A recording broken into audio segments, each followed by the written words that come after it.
Manorama group, जो सोचता है वो करता है।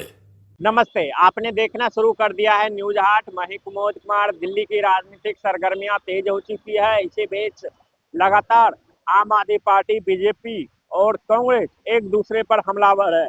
इसी बीच जो है बीजेपी ने दूसरी लिस्ट भी जारी कर दी है। इस लिस्ट में आखिर कौन कौन से नाम शामिल है, कौन कौन से पूर्वांचली नेता शामिल है इस लिस्ट में, वो हम सिलसिलेवार तरीके से बताएंगे। आखिर दिल्ली चुनाव में कितने पूर्वांचलियों को भाजपा ने टिकट दिए हैं, बारी बारी से हम बताएंगे। पहले ही आपको मैंने बताया था इस वीडियो के माध्यम से कि बीजेपी ने पहली लिस्ट में 29 उम्मीदवारों के नाम घोषित किए थे। फिर दूसरी लिस्ट में जो है 29 उम्मीदवारों के नाम शामिल है, और तीसरी लिस्ट भी एक उम्मीदवार इसमें मोहन सिंह बिष्ट जो है मुस्तफाबाद से शामिल है। दूसरी लिस्ट के बारे में हम डिटेल से बताएंगे। आखिर दूसरी लिस्ट में बीजेपी के कितने नाम शामिल है। पहला नाम आता है नरेला से राज करण खत्री। ये जो है नरेला से उम्मीदवार बनाया गया है। तिमारपुर से सूर्य प्रकाश खत्री, मुंडका से गजेंद्र डराल, किरारी से बजरंग शुक्ला। ये पूर्वांचली है अब बीजेपी में, और काफी अच्छे नेता माने जाते हैं ग्राउंड लेवल पर।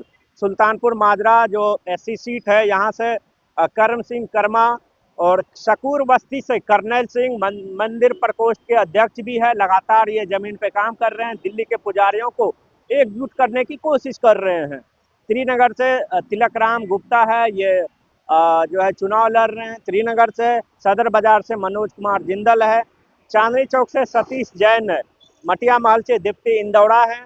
बल्ली मारन से कमल बागड़ी है। मोती नगर से हरीश खुराना है, जो पूर्व सीएम मदन लाल खुराना के बेटे हैं। मादीपुर से उर्मिला कैलाश गंगवाल है। हरिनगर से श्यामा शर्मा है। तिलक नगर से श्वेता सैनी है। विकासपुरी से पंकज सिंह है, ये भी पूर्वांचली माने जाते हैं।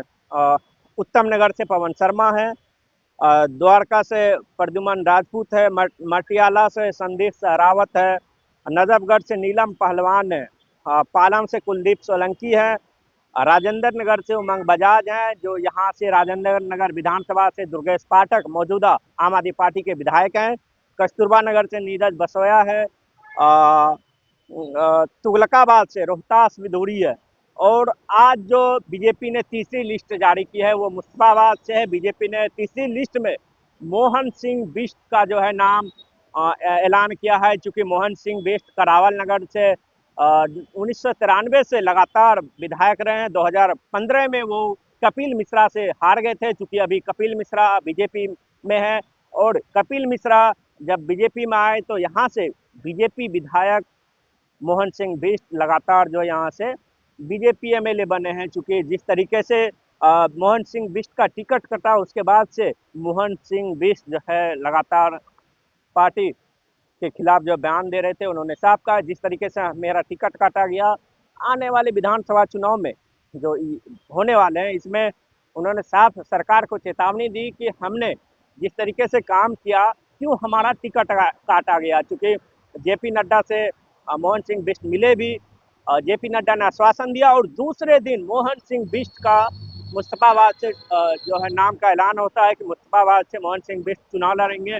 ऐसे में लगातार ये कोशिश की जा रही है कि बीजेपी के जो मौजूदा विधायक हैं उनका टिकट ना काटा जाए, क्योंकि जो लगातार जो विपरीत परिस्थितियों में चुनाव जीते हैं, ये कहीं ना कहीं इस बार फिर से जीतने की उम्मीद जगी है जो मौजूदा विधायक है। आपको बता दें कि पहले ही आम आदमी पार्टी ने 70 विधानसभा सीट के लिए 70 उम्मीदवारों की नाम की घोषणा कर चुकी है, और कांग्रेस ने भी पहली और दूसरी लिस्ट में 47 उम्मीदवारों के नाम की घोषणा की है। ऐसे में कहा जा सकता है कि मुकाबला दिल्ली चुनाव का जो है दिलचस्प होने वाला है।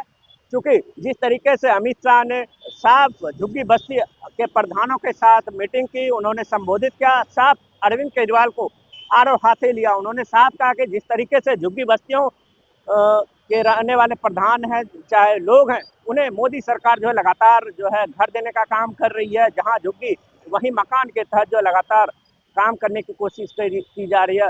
कहीं ना कहीं लगातार अरविंद केजरीवाल भी आड़े हाथों अमित शाह को लिया। अमित शाह को साफ आदेश दिया है कि वो जिस तरीके से बात कर रहे हैं, क्या वो चुनाव जीतने और हारने के बाद क्या वो झुग्गी को इसी जगह रहने देंगे। अरविंद केजरीवाल ने साफ कहा कि हम मरते दम तक जो है सकूर बस्ती इलाका में वो आए थे, झुग्गियों से मिले, झुग्गी वासियों को संबोधित कर रहे थे, चूंकि उन्होंने साफ कहा कि हम झुग्गियों में रहे हैं, महीने 2 महीने जो बीजेपी वाले आते हैं झुग्गियों में काम करते हैं, सोते हैं और चले जाते हैं, और वो समझते हैं कि झुग्गी हमारा साम्राज्य। इसी को लेकर जो अरविंद केजरीवाल ने निशाना साधा अमित शाह को लेकर कि क्या झुग्गी में रहने वाले लोग क्या भाजपा को वोट देंगे, चूंकि अरविंद केजरीवाल लगातार जो है झुग्गियों बस्तियों पे काम कर रहे थे। वो लगातार वायदे गिना रहे थे कि हमने झुग्गी बस्तियों को कितने यूनिट फ्री बिजली दिए, पानी दिए, लगातार फ्री बसेस, फ्री निःशुल्क शिक्षा, इस तरह के कई वादे अरविंद केजरीवाल लगातार जो है उस सभा में कह रहे थे। लगातार ये कह रहे थे कि यदि भाजपा को वोट दोगे तो तुम्हारे घर तोड़े दिए जाएंगे। लेकिन इसी को लेकर बीजेपी ने भी पलटवार किया है। बीजेपी ने साफ कहा है कि जिस तरीके से अरविंद केजरीवाल लगातार भ्रष्टाचार कर रहे हैं, ये साफ दर्शाता है कि दिल्ली की जनता का रुपया का उन्होंने क्या किया है। आज ही दिल्ली की सबसे दूसरी बड़ी सबसे खबर यह है कि कालका जी से आतिशी मारलेना जो दिल्ली के मौजूदा सीएम हैं, उन्होंने अपना नामांकन दाखिल कर दिया। चूंकि कल से ही नामांकन दाखिल करने की तारीख घोषित की गई है, 17 जनवरी तक नामांकन की तारीख है। ऐसे में 18 जनवरी को जो है नाम वापसी की भी तारीख है। ऐसे में साफ कहा जा सकता है कि दिल्ली का चुनाव का जो है मुकाबला काफी दिलचस्प हो गया है। पहले ही कालका जी से आतिशी मारलेना नामांकन दाखिल कर दिया। काफी अच्छी खासी भीड़ थी, क्योंकि यहाँ से बीजेपी प्रत्याशी रमेश बिधूरी चुनाव लड़ रहे हैं। ये बीजेपी के 2 बार सांसद रहे हैं और बीजेपी के फायर ब्रांड नेता भी है। ऐसे में कहा जा सकता है कि मुकाबला जो है त्रिकोणीय हो सकता है, क्योंकि अलका लांबा जो कांग्रेस की राष्ट्रीय अध्यक्षा है वो भी यहाँ से चुनाव लड़ रही है, कांग्रेस की राष्ट्रीय अध्यक्षा है। ऐसे में त्रिकोणीय मुकाबला कालका जी विधानसभा से हो गया है। चूंकि जिस तरीके से लगातार बयानबाजी हो रही है, रमेश बिधूरी के बयान से भी आम आदमी पार्टी और कांग्रेस के खेमे में लगातार जो है नाराजगी है कि रमेश बिधूरी के ऊपर साफ कहा जा सकता है कि रमेश बिधूरी ने महिलाओं का अपमान किया है। ये आम आदमी पार्टी और कांग्रेस लगातार आरोप लगा रही है। तो आज के लिए बस इतना ही, तब तक देखते रहे न्यूज़ 8। धन्यवाद।